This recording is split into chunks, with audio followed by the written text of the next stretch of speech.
Shannon Boxx had to come to my room. I'll never forget this. And she said, Abby, what's been happening?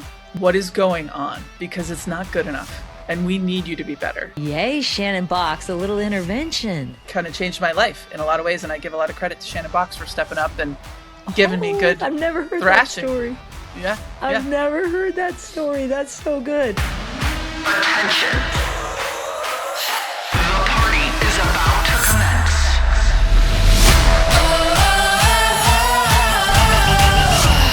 Welcome to the party.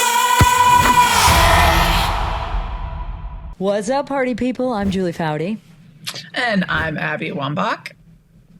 Party people, for those of you not watching on YouTube, Abby is remote and she is in the cutest little orange beanie. You're missing it out. Go over to YouTube right now. And I think it's because, full disclosure, pull back the curtain, Abby. The beanie is because of what? I'm in New York City. City. I know, but your shower is not working. I woke up this morning and the entire hotel's water main line broke. And so I went to go brush my teeth this morning, and Jules, I flipped that faucet up and it was just air. There was no water. And I was like, oh, this isn't good. Okay. And so then I used a water bottle to brush my teeth. Don't worry, folks, I brushed my teeth.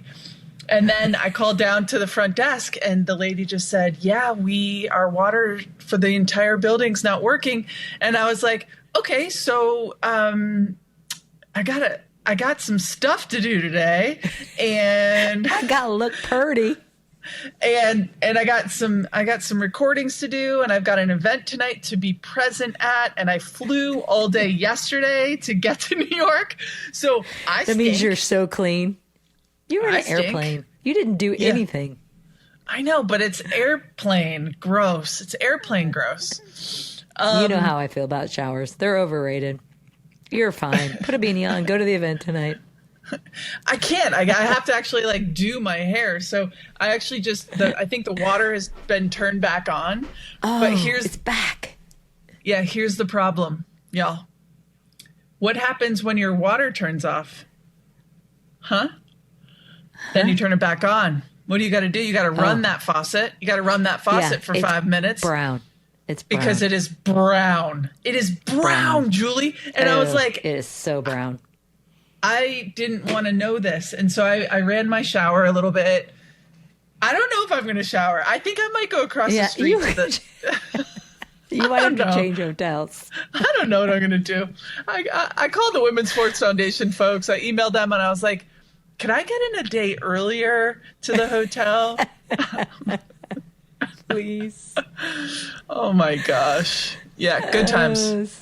Good so times good. On the road. We love being on the road, don't we? Love it. How are you, Jules?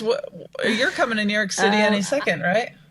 I know. I'm coming. I'm on my way. I'm about to get on a plane. So before we get on a plane, though, we thought it would be fun to do another Give the Power to the Party People. That's you, party people.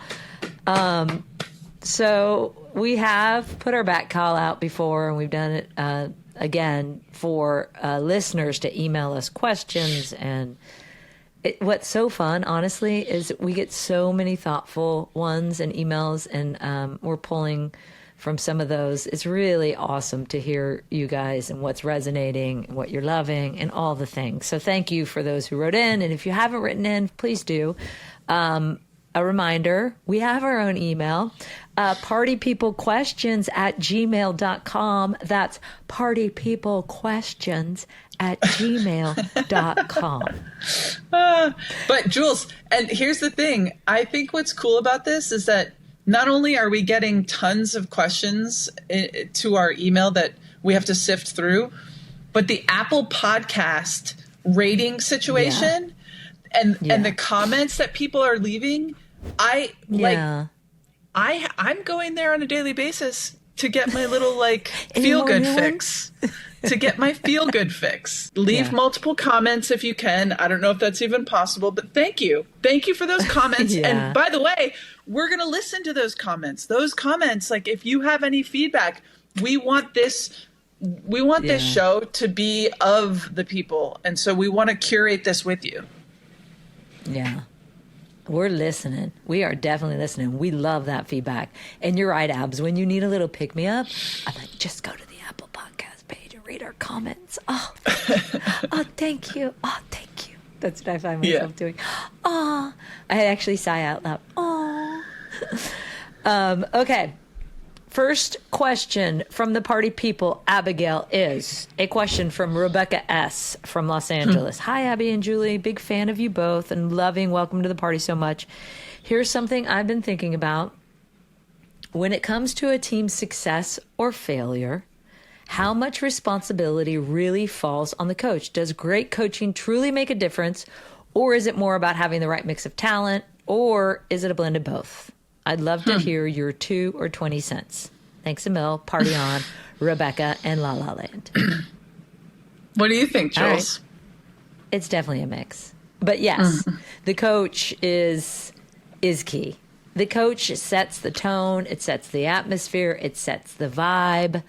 All those things. It sets the X's and O's. Like if you're not set up right as just your foundational base, then there's a lot of problems. It doesn't matter how good the chemistry is, how good the players are. Like, but I think it's a mix of both, because, and then there's the other piece of it, which we experienced with the national team. I always talk about how we were consistently great with the national team, not just great. And the difference to our consistently great, which is hard and very different from just being great, is the team culture and the chemistry and the players piece. But all set by the coach. Yeah, I agree. I think, of course, it's a little bit of both.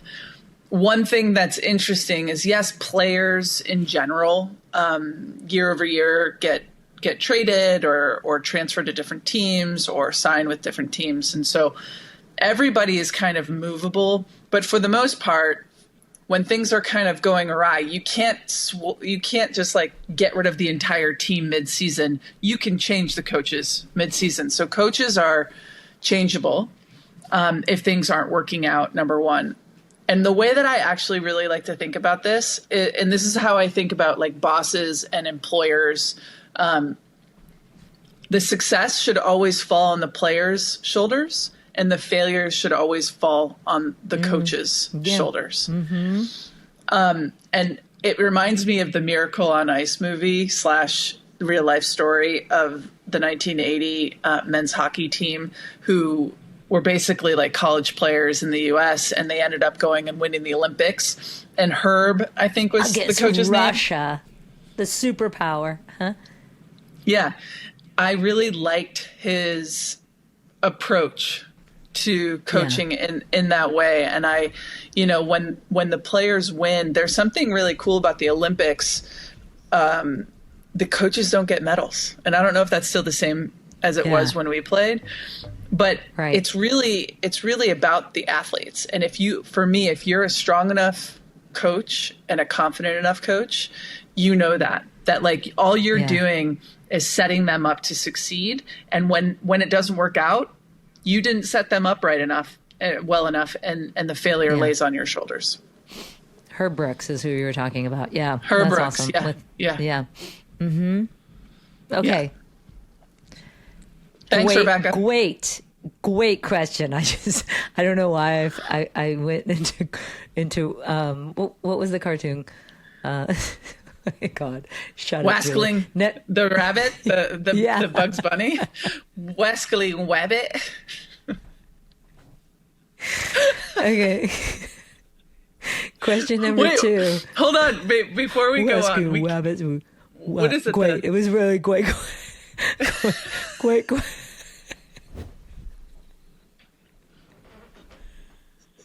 It's not even Wascally Wabbit. It's something. What is?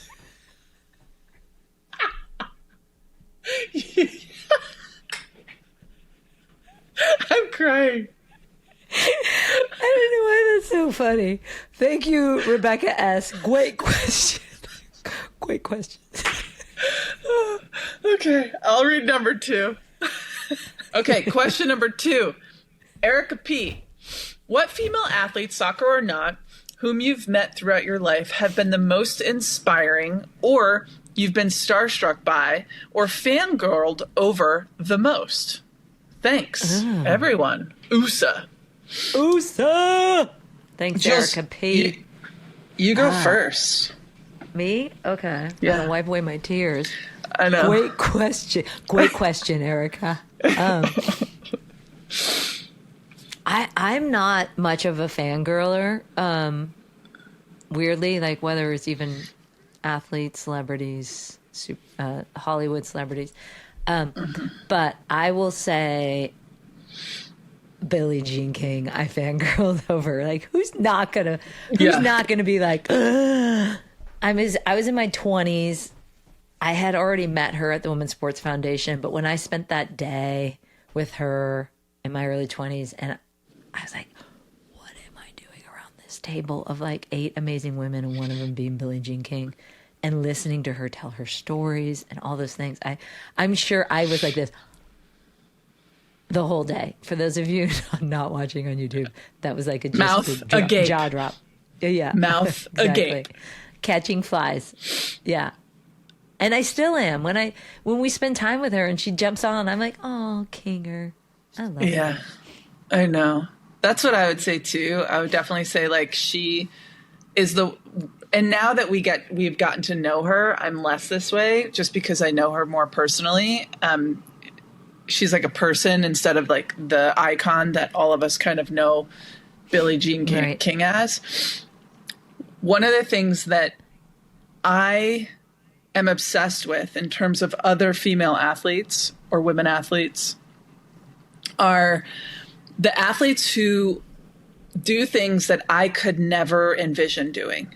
Right. So Natalie Grabau, the Ironmaner, you know, like, Courtney Dauwalter, oldest to finish the Ironman. Yes. Yeah. Courtney Dauwalter, the ultra, like the thing that, or like, ultra marathoner, like the thing that I think is so fascinating. And I want to get Courtney on this podcast and talk to her because her pain cave metaphor and the mentality around how to suffer is really like what we're doing here, like as a human on this planet. So to me, I thought you meant in this podcast. I was like, are you suffering? Yeah.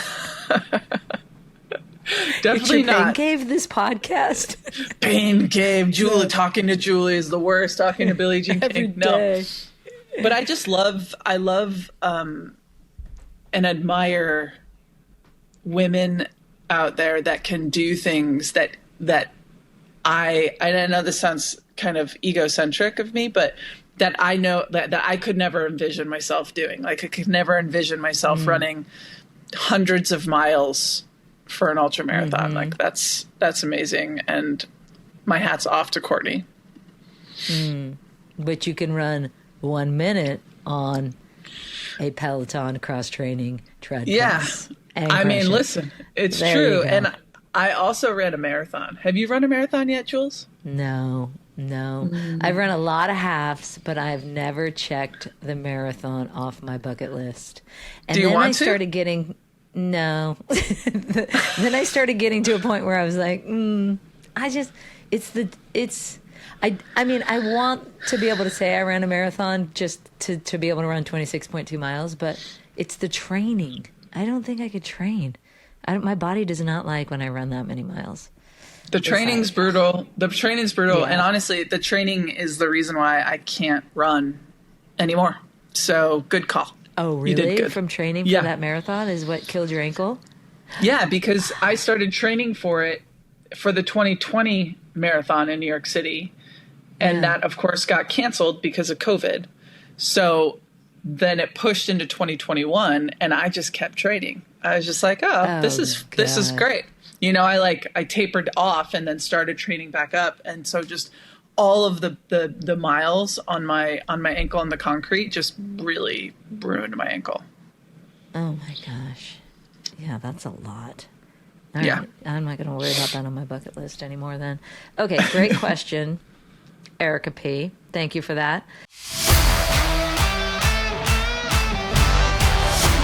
Okay, Jules, working on the show has had me thinking a lot about all the years that we spent on the road.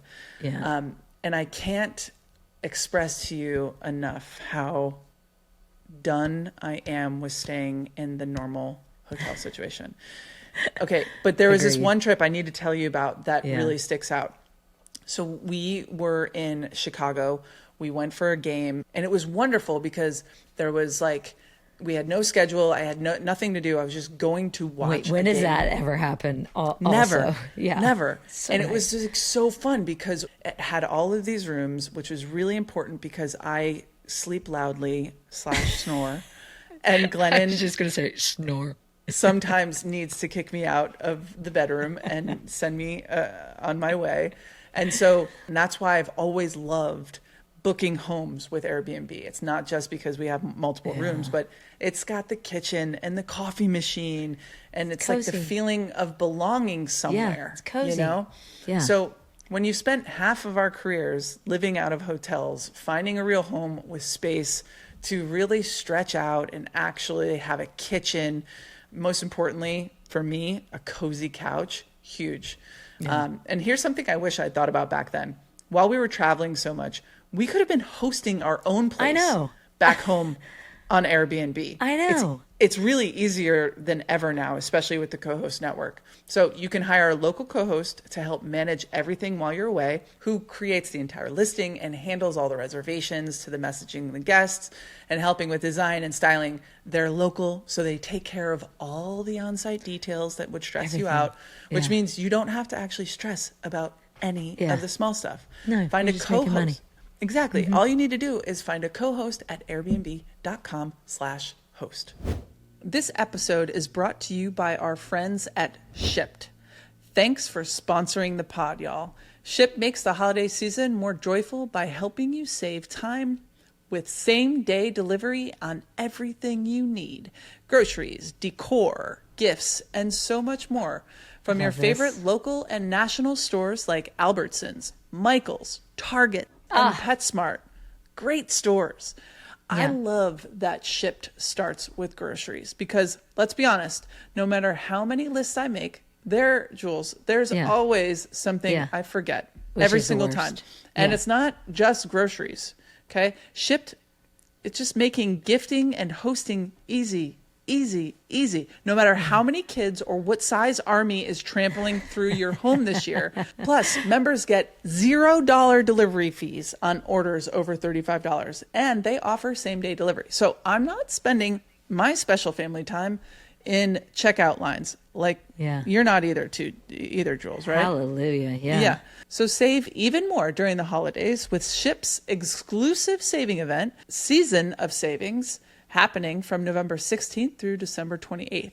Shop tons of deals, including member-exclusive savings all season long. Terms apply, and download that app or order now at shipt.com. That's SHIPT.com.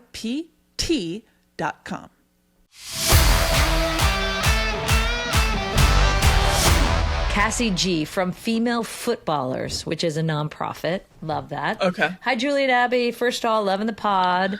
And what is the one thing you would tell an up-and-coming coach about the social, emotional development of the athletes they coach? This is what my nonprofit Female Footballers does, but we'd love to hear from experts. Put that in air quotes. Experts like you. I put it in air quotes. She said we were experts. Thank you so much, Cassie. Cassie G. Okay, Abs, go. Emotionally, right? This is an opportunity for all of us. Like Julie, you and I did this a lot. It allowed us to work on our emotional responses to life, to the world, to chaos, to games, to problem solving, all of it, losses, winning, the ups and downs of all of sport. You're dealing with the emotionality of that, but also you're internalizing it. And I think that sports is a really unique and beautiful way to develop all of these systems, all of the ways that we're interfacing with our world. And then when you get a coach who also understands it and puts the players in certain positions during practices to test their emotionality, to test their frustration, to put them in challenging environments, to allow those experiences inside of them to evolve, right? Like when you get a group of kids into highly competitive situations and you say to them, this is going to test you. I want to see you compete. I want to see what you're made of, right? Yeah. And sometimes I like to fake out that I'm putting fitness on the line. So I sometimes go and coach my daughter's young team, and I'm like, winners get to get some water, and the non-winners have to do some sort of fitness, and then they have to do like donkey kicks or, I'm a star sort of thing. Yeah. But it's the experience of curating some sort of problem, some sort of situation that they have to figure out how to manage. Because all of this, like when you're out in the field, and you know this, Jules, like I was able to harness my emotion and tap into the expression of that, right? And honestly, sometimes I failed. I saw red. My teammates were like yelling at me, ice, stop, And I'm just like running around. That means fouling. Ice in your veins. Calm down. Yes. Yeah. I'm just running around fouling people. And in fact, actually, in 2011, prior to the Women's World Cup, this is a little fun fact, Shannon Boxx came into my room and I was just having a shit couple of days, like terrible in practice. Prior to which World Cup? The 2011 Women's World Cup. Okay.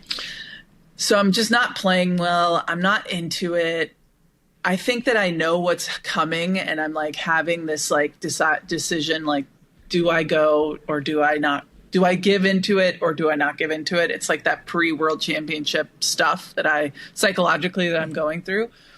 And Shannon Boxx had to come to my room, and she sat down at the end of my bed. I'll never forget this. And she said, Abby, what's been happening? What is going on? Because it's not good enough, and we need you to be better. If we're going to do well in this tournament, you have to be here, and you have to be better than you are. Like practices, you're lazy, you need to run, you need to defend. And if you're running and you're defending, you score goals, and we need you. And I just was like, damn, that's so good. Right. And so in that experience, I at least had, yay, Shannon Boxx, a little intervention. Yeah. And I had the opportunity to either take that on and really hear my good friend and teammate of many years, or I could have been like, fuck you, and just like done my own thing.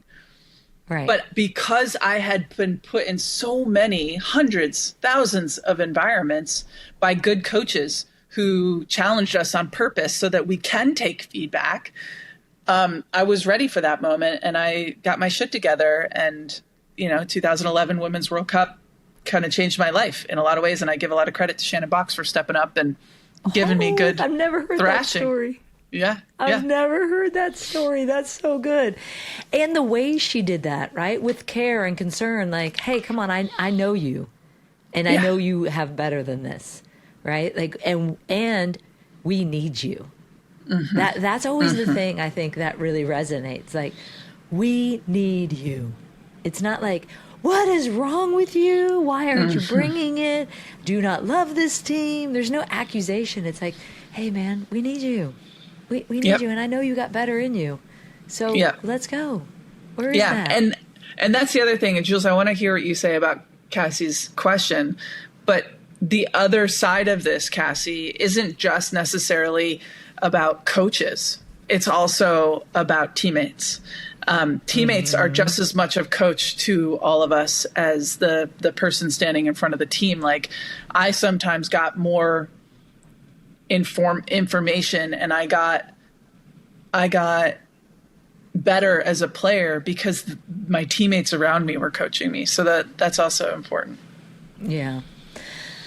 That's good. Good story. I would say, Cassie, the one thing I always think about with coaches, and again, it depends on the age, as Abby was pointing out, but the one thing that should be your North Star when you're a coach or in a position as a parent, volunteer coaching, or whatever your capacity is, you're teaching this person, is you are given this gift to be able to plant a seed on a daily basis. Because really, think about it. When we spend probably more time with our coaches, especially as we get older in life, in high school and college, than we do with some of our family members, right? And so you have this incredible opportunity to plant the seed about not just the sport and outcomes, about who you are and what you're building in these young humans. And so I would constantly think about it as Abby mentioned, it's an opportunity to teach them about life and who you are as a human and how empathetic you can be and what a great teammate you can be. These people are not going to play sports for the rest of their life. We hope they do. They'll play something, but a lot of people aren't going to go on to play Division I college soccer, right? What are you teaching them about life? Because that's what they need in terms of their social, emotional development. How are you being a good teammate? How are you celebrating others? How are you taking care of others while competing with others? All such a great thing to learn about life, because you're going to have to compete, but you're also going to have to collaborate. And the two can go hand in hand. They're not mutually exclusive.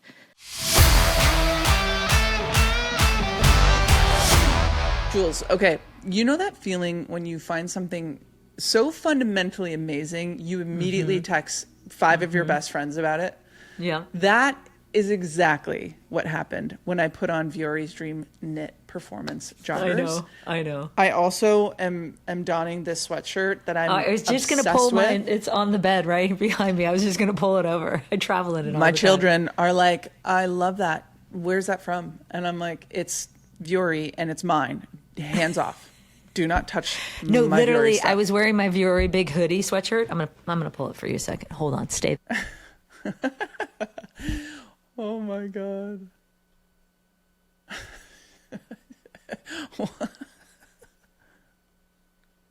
Stay there, party people. This was worth it. I was wearing my big hooded sweatshirt. I can't put it on because I have my headphones in. But everyone was like, what is that? And I was like, it's not so good. Yours. It's mine. It's so Viori. good. And they're like, of course it's Viori. All So of good. Viori clothes are just unbelievably soft. Like, I can't even believe that these sweatshirts and these performance joggers are as soft as they are. And by the way, I've had some of these for 4 years. Still soft, folks. And also, they still look like I'm put together enough that I can even go outside and run errands or hop on a Zoom or head to a workout without ever changing. I literally live in these performance joggers. Viori gets it. And we really want clothes that feel good and move with us and also still look great, because I just want to wear the same thing all day. I don't want to have to like change in and out of stuff. And I'm working out and I'm recording podcasts and I'm going for a walk and I'm doing things.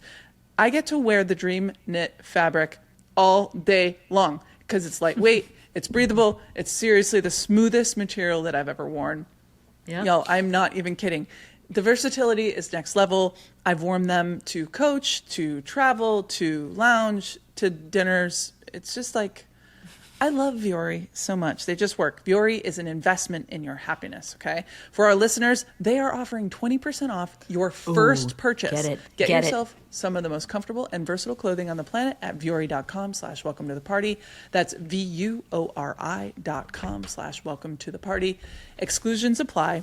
Visit the website for full terms and conditions. Not only will you receive 20% off your first purchase, but enjoy free shipping on any U.S. orders over $75 and free returns. Go to Viori.com/welcome to the party and discover the versatility of Viori clothing. Exclusions apply. Visit the website for full terms and conditions. This is what I look like on the plane, FYI.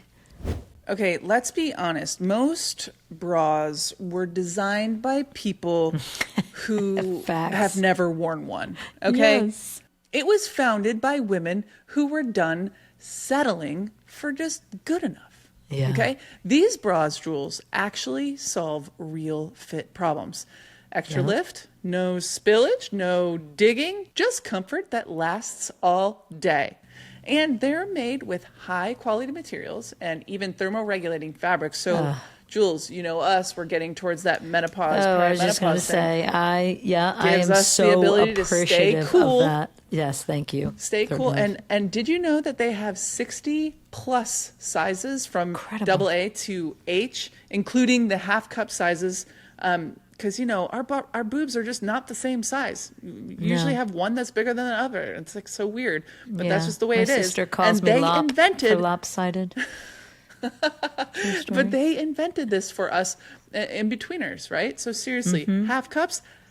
How has nobody thought of this before? I don't know. It seems Brilliant. kind of unfair that it's taken this long. Thank you, Third Love, for thinking of all of our boob sizes.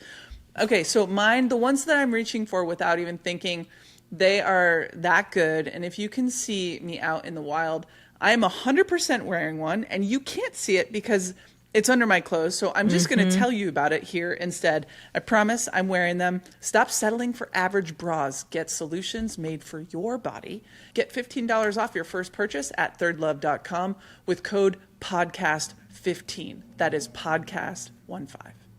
Thank you for not flashing us. This show is sponsored by Midi Health. Thank you, Midi Health. And Abs, I'll be honest, I used to think that I had my body down to a science, right? I knew what I needed, what it could handle, how to get back on track. And then life threw at me perimenopause and menopause. And suddenly I was like, what is happening? Why did someone change the settings on me? I don't get it. Like, It's temperature not fair. settings changed, everything. I had all these symptoms, these questions, a lot of fog and no clear places to turn. And that's why Midi Health becomes this absolutely game changer, because they're actually bringing real expertise to the phase of life. Most women are expected to just like figure it out. So annoying. Yeah. And I'm like, what do you mean? I don't even know what the hell this is. How am I supposed to figure it out? Exactly. With Midi, you can meet online with clinicians who specialize in perimenopause and menopause, and they can actually explain like what's happening, why you're feeling that way, and how, most importantly, you can feel better. They support everything from hormone health to sleep to mood to energy and weight management, and it's all through personalized care that's covered by insurance. So good. Because here's what we know. This stage of life is an ending. So you got to wrap your arms around it, party people. It's a transition that we're going to handle just fine. And you deserve care that meets you right where you are. Ready to feel your best and write your second act script? Yes. Yep. Visit joinmidi.com today to book your personalized insurance covered virtual visit. That's joinmidi.com. Midi, the care women deserve.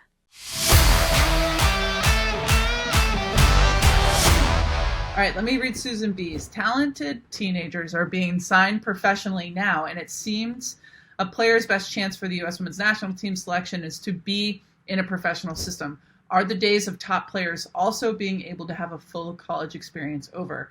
That seems a real shame, and I wonder what an upcoming strong student like Naomi Girma would have to choose in this day and age. What do you think about this, Jules? This is important. I know. I love this question. It's so important. And it's something that I agonize over, actually. I do think, sadly, the days of top players having a full college experience is over. I just said it. Fudge. That hurts to say it. But I do think it's over. And that makes me very sad. Honestly, I have this talk all the time with Izzy and my daughter, and who's now playing in college. Obviously, we're seeing the college experience is very different thanks to NIL and transfer portals and all that. But you're seeing the kids are going younger and younger professionally. And I mean, when Lindsay Horan Heaps, now known as Lindsay Heaps, was one of the first to say, I'm going to turn down a full ride in North Carolina and go play professionally in Europe. I was like, and this was what, like 15 years ago? I was like, what? Yeah. Huh? How are you doing this? Maybe 10 years ago, but this is how we're seeing that these professional teams are signing players at 15, 16, 17. And if you don't get into that system where you're playing on a consistent basis year round, they think that they're going to be left behind. So I get it. It just makes me really sad because I also think with the way our system is set up in the United States and the college system, that if you get into the right system and the right program, you can develop equally well. I just don't think it's the sexier thing to do. That's not the word I wanted. Yeah, but you know what I'm saying. Right. I feel that the top players that are coming out of high school, I would say the top 10% will probably not finish their college careers. I think that they go pro before they turn, before. I think you can even argue the top 10% won't finish their high school careers. They're going before they even finish. I would probably go expand it to 10. You've got a couple, a handful, maybe, and out of the entirety of the players that are coming out of the club system and heading into college. But it's a numbers game, right? And I understand that, and I also understand that the college system is going to start to rival what the kids and the players might make in the NWSL or in foreign leagues. So the numbers game is interesting, and I get it. But at the end of the day, it's about development. And so every player is going to be different. For an example, I would never have done well had I been, if I had went professional too soon. Yeah. I needed the college experience to develop. Like for me personally, I didn't actually really start to develop until I was out of college. Like until I got into the national team. Like, yeah, I was good. I had like natural talent, but I was like, essentially like I had no fucking clue what I was doing. The thing that makes me sad, and this is like a bigger question around allegiance and who are we playing for conversation. I watch my kid, I watch her play in her club system and her club team. And I would say she plays hard and there's like love for her club team. But then I see these kids play for their high school team. And there's just something that's different about the responsibility that my kid has when she's playing on her high school team. The club system is so advanced and there's so many great players and the games are really close, in the ECNL system. And then in the high school system that she plays in, she's like one of the best players. And so she really loves it and really buys into this idea that she's a part of this community, her high school. And so you get that feeling when you go and you play for college. But if you're not going straight away to college or you only play a year or two, I do think that there's this camaraderie and this vibe of staying and playing on one team for a long time that I think is going to suffer because of NIL and the transfer portal, and players going off into playing professional. It is, and I think that's something that will suffer for sure. Yeah, I agree. And I hope people realize like there is just a small fraction that we're talking about in terms of losing the ability to have, the full college experience. But if you think you're in that top 10% that's leaving, just make sure like that's legit.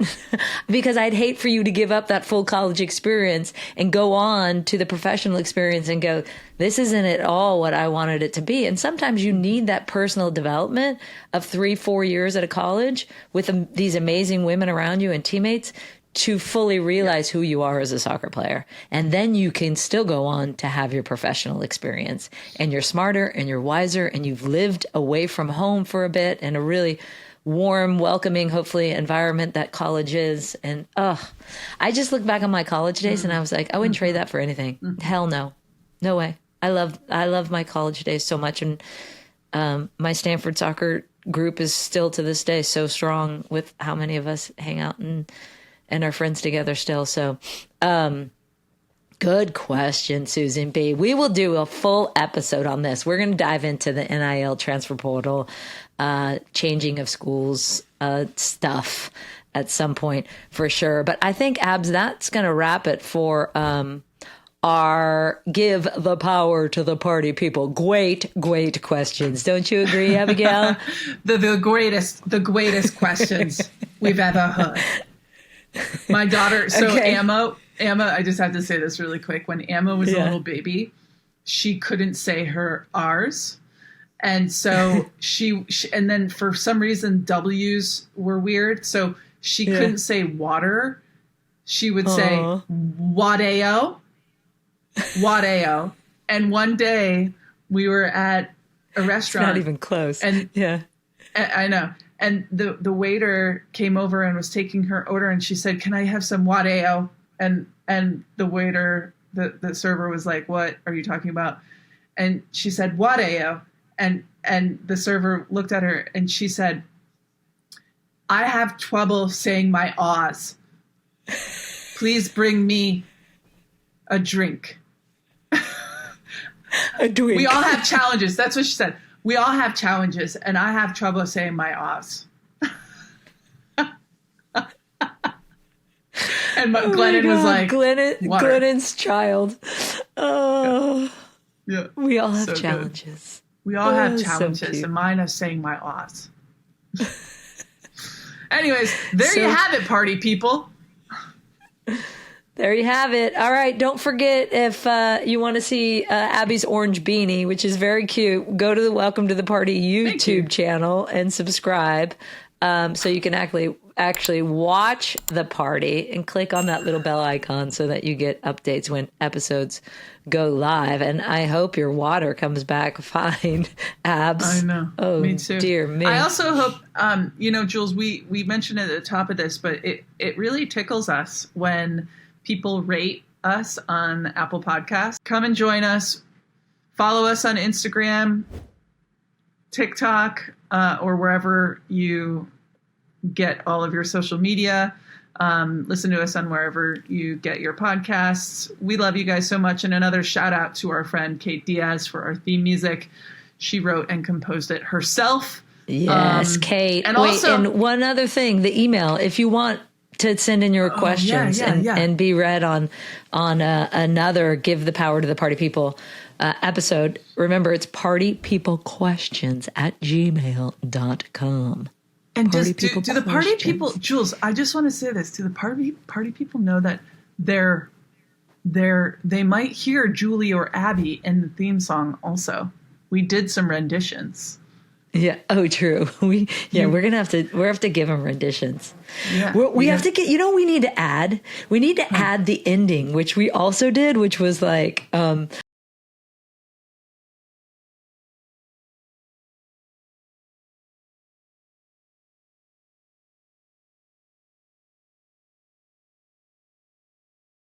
Attention party people, the party is now over. Pick up your shit and go home. But we love you. Don't forget, we love you. We did a bunch of those that we haven't used as outros. We should do that.